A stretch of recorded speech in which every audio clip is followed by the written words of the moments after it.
Good morning, everybody, or good afternoon, good evening, wherever you are in the world. Hoping you guys are having a great Wednesday. It is June 8th, 2022, and we got a little bit of news yesterday from Atomic Mass Games. I wasn't intending to cover anything else until June 9th, 10th, and 11th for the Ministravganaz.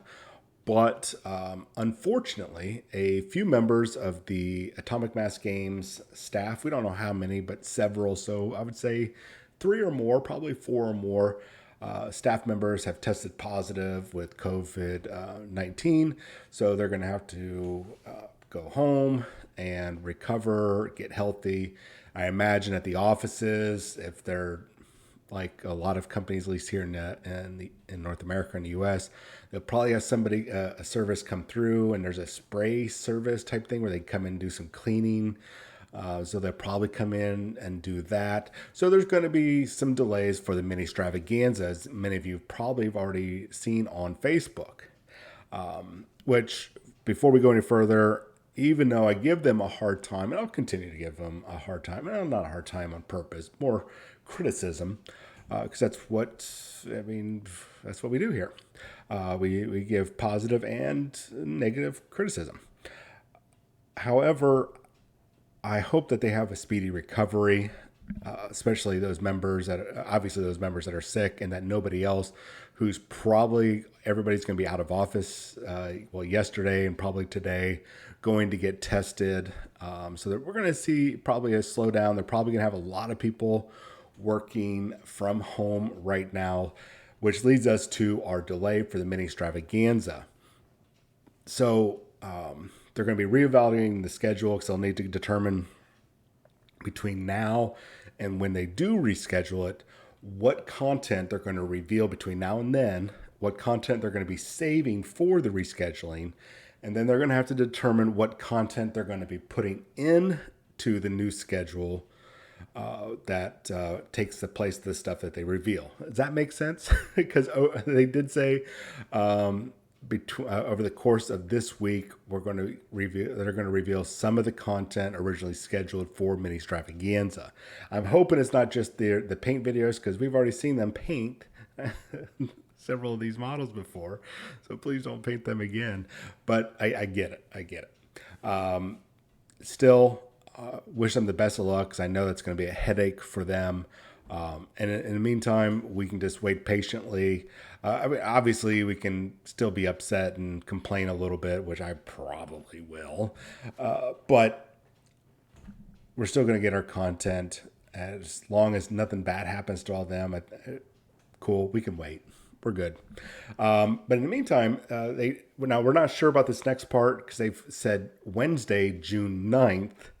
They're going to reveal some of this information as originally intended, but Wednesday is actually June 8th. Thursday is June 9th. So we're not sure yet if it's the Wednesday part that they messed up, or the June 9th part is messed up. So between now and tomorrow, we should be seeing the campaigns for Star Wars Call of Destiny, which included Star Wars Legion, Armada, and X-Wing, and the Marvel Crisis Protocol Renewal of Vows.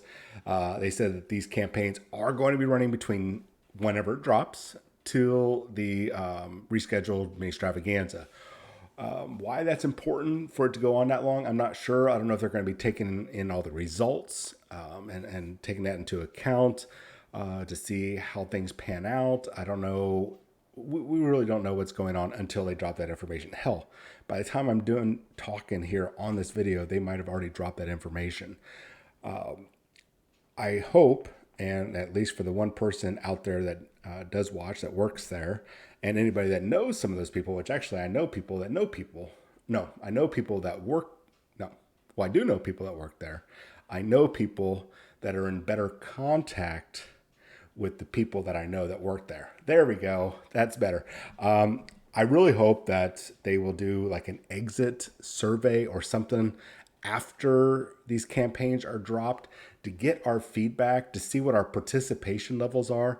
So in the future, they can do more of these campaigns if it ends up being really fun, and maybe have them really interactive, like, hey guys, we're going to compile the results of this week for the campaign from everybody, and then that will determine what the next stage is, what's going to happen in the next stage, and so on and so forth. That sort of thing. That would be really cool. They would have to update. They'd probably have to make a separate Facebook page or put another page on their web page, which would require somebody to actually be updating their web page. But that's neither here nor there. Hopefully, they'll at least have an exit strategy, even if they don't go that far, to come back to us and get our impression of the campaigns, so they can maybe include them in the more of them in the future. Maybe once every 6 months. Maybe, I would say maybe once every 6 months, give us a campaign, or even once a year, once 9 months. I don't care, especially if it's a lot of fun. Especially if we get to interact and put up our results. That's a good community building, and it also helps draw other people in, because they're like, oh wow, there's a multi-campaign going on with Star Wars. All the Star Wars games. Well, I don't like those two, but I love playing Armada. I want to participate. That's good stuff. So we'll see how all this pans out. That's my opinion on it. Whether they do that or not, I don't know. So besides what's going on with the schedule while we're waiting, we did see that a number of things are going to be dropping. They're on pre-order right now, or they have been on pre-order for Star Wars Legion. They're going to be dropping around June 17th, so next week. Yeah. So congratulations, you guys are getting a whole bunch of Criminal Syndicate and mercenary stuff. We've already talked about Mandalorian, Baby Grogu, Baby Yoda, and that miniature. We already covered that in a previous video. I've taken some time to kind of study the models. It does look like you're only going to be able to make one Baby Yoda, even though they do show two.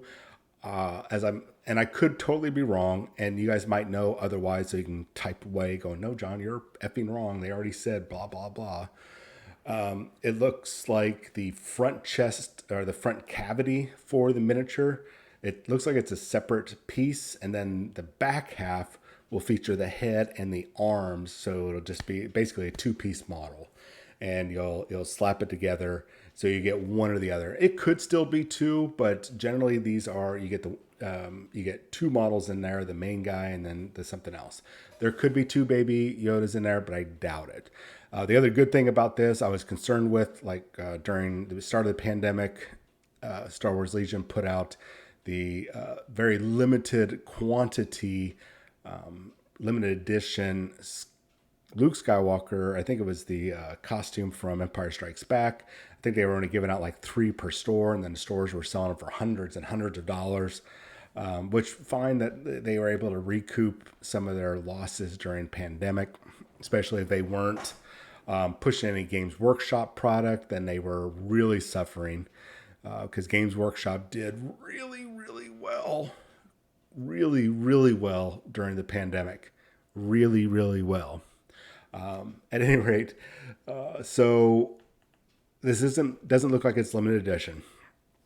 But the one thing I did notice is that its release date is October 21st of 2022, which I guess in a way is a good thing, because now we get to see, or they can start properly building up stock levels, since this stuff will be on the slow boat from China, and you would like to have, since this model is probably going to sell to a lot of people, not that just play Star Wars Legion, but are fans of Mandalorian and Baby Yoda, that want to collect the models just because. So there's going to be those people on top.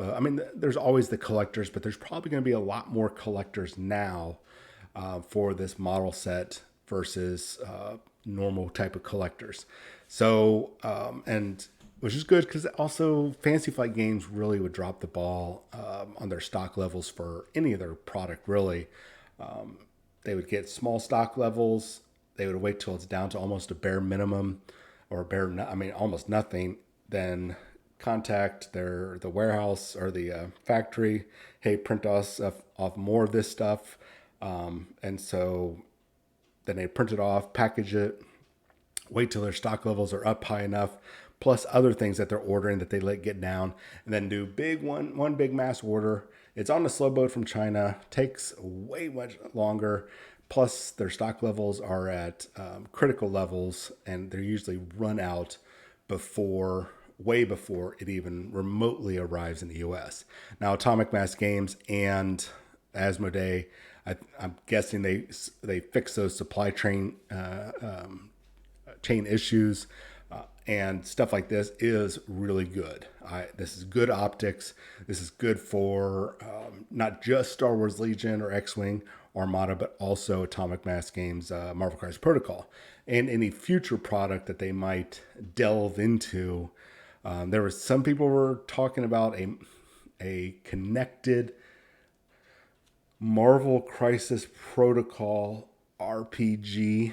I think it was just wish listing because we've already covered the Marvel Multiverse RPG. I don't think Marvel or Disney or whoever is going to be going, yeah, you guys go and do a second RPG on top of the one that we're already trying to push. Yeah, that's going to happen. Good try, guys. Good try. All right. So that aside, I want to talk about today on Disney Plus. We had the first episode for Miss Marvel dropped. I had a chance to watch it. I'm not gonna. This will be relatively spoiler free. I think I'm not going to go into any specifics. I'm going to try to be as vague as possible. As some of you guys know, I am a big fan of Miss Marvel. I've covered her in several videos leading up to her model release. And then, of course, after her model release, we've done some painting videos on Twitch. I got some of it on on my Instagram. I need to update it with all the finished models. But I am a fan of Miss Marvel. And though the character is not necessarily, or at least this TV show is not geared towards me, nearly a 50-year-old man, but as a fan of Miss Marvel, that portion is kind of geared toward me. So I'm not sure where I fit into their demographics. I'm not their primary demographic, but regardless, what I've liked about this character, especially the main actress, I think I might pronounce her name right, Iman Vellani. She definitely, not as the character, but as the actress, as a young teenage girl growing up, fell in love with the Miss Marvel character pretty much for the exact same reason I fell in love with her. I think a lot of other people have. Is because of, she's us. And I've talked about this before. She is the everyday person. I'm going to say everyman, if you know what that term is for comics and everything, the everyman or the every woman that were the regular Joes that, especially here in our universe, reality, we don't have superpowers. So we are the fanboy. She is the fangirl.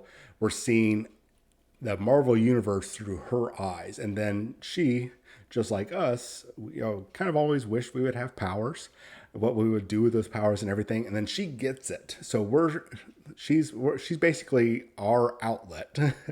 She's not a billionaire, playboy, philanthropist, whatever. She's not a super soldier. She's not a alien from or an Asgardian god or whatever.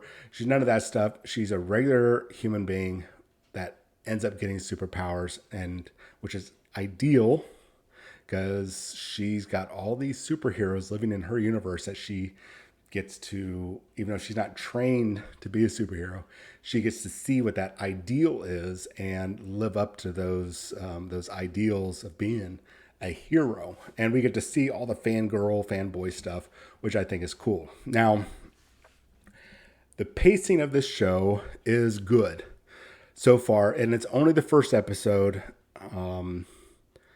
And as long as it keeps this relative decent pace, I think, then they don't try to rush and cram too much into each episode, I think we're going to be good. Now, there are some possibilities that we're going to see some crossover characters. They've already mentioned a couple characters in this first episode. Will we see crossover characters? I don't know. I think they want to make this as standalone as possible.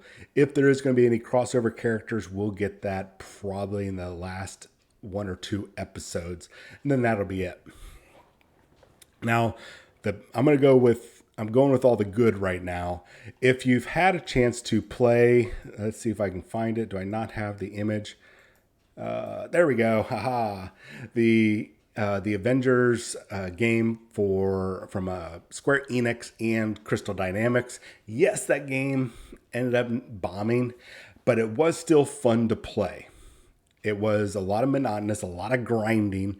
They've done a lot of good content since then, but it's still it basically it flopped, kind of like Anthem. However, there's a number of good things in there. The gameplay was good and such, but the main thing I want to focus on is the character of Kamala Khan, Miss Marvel, because you get to see how she is in that video game. If you've played it or watched any of the opening scenes or even the opening play videos, you get to see that same enthusiasm, that same geekiness that we all have. You get to see that in the video game, and then that's very well translated over into the live action Disney Plus show.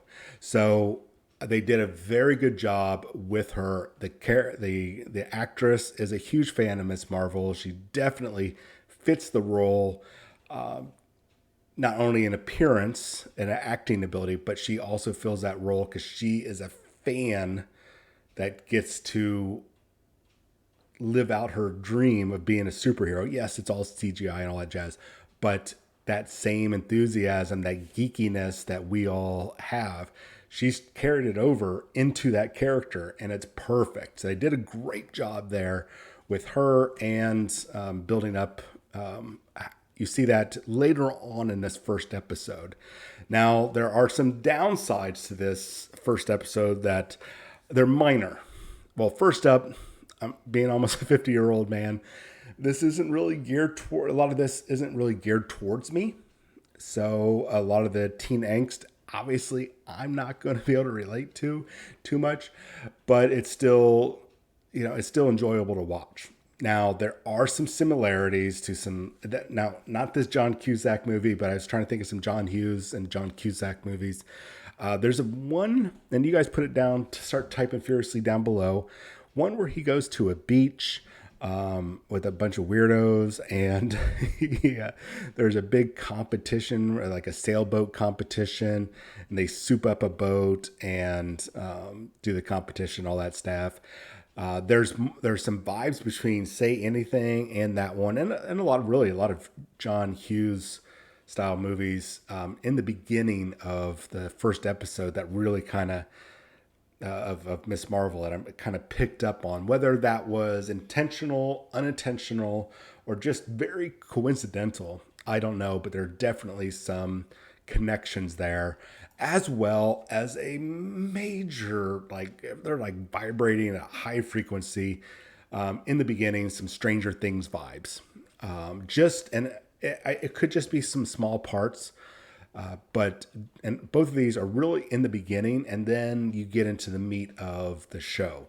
So it doesn't last long, but the fact that it's there, whether intentionally or unintentionally, it's there. But that's at least the vibes that I've got.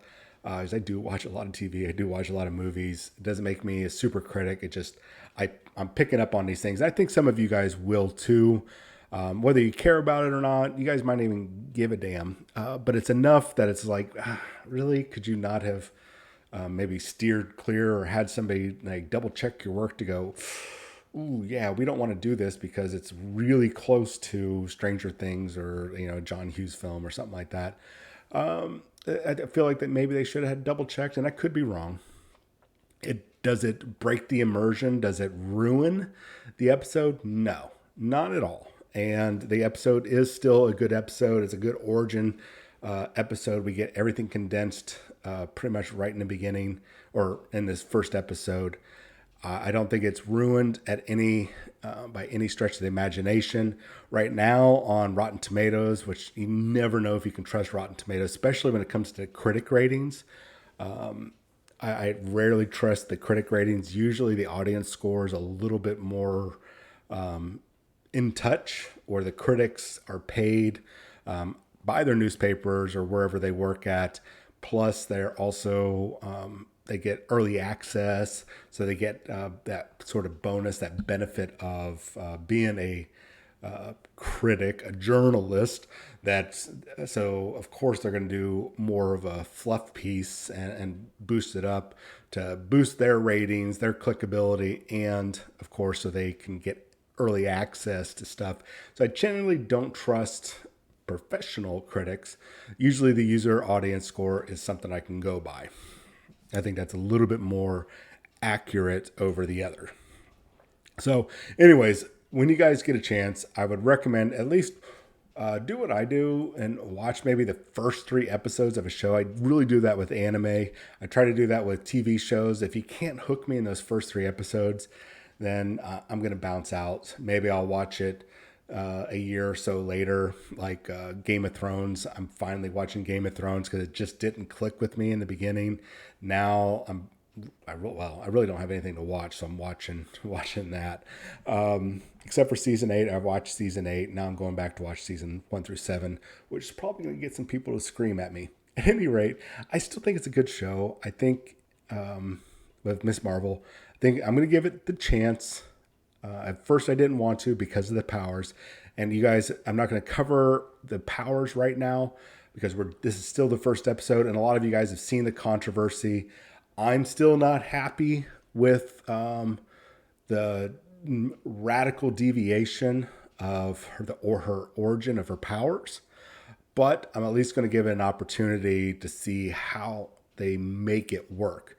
And if it doesn't work for me, then it doesn't work for me. We'll see how this all pans out. Because no matter what, we're going to get all the episodes, and we know that she's going to be in the Marvels. Was going to be Captain Marvel 2, but Brie Larson's star has fallen. Rip career, and it's now the Marvels. So she's here to stay, guys and gals. So no matter what, she's here to stay.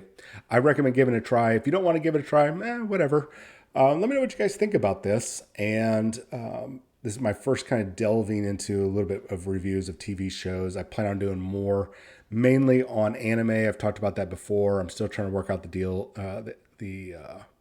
all the mechanics and the legalities of avoiding copyright strikes. I definitely don't want to get down, especially with studios like Disney and, of course, Games Workshop. I don't want to get struck down or attacked by their super lawyers.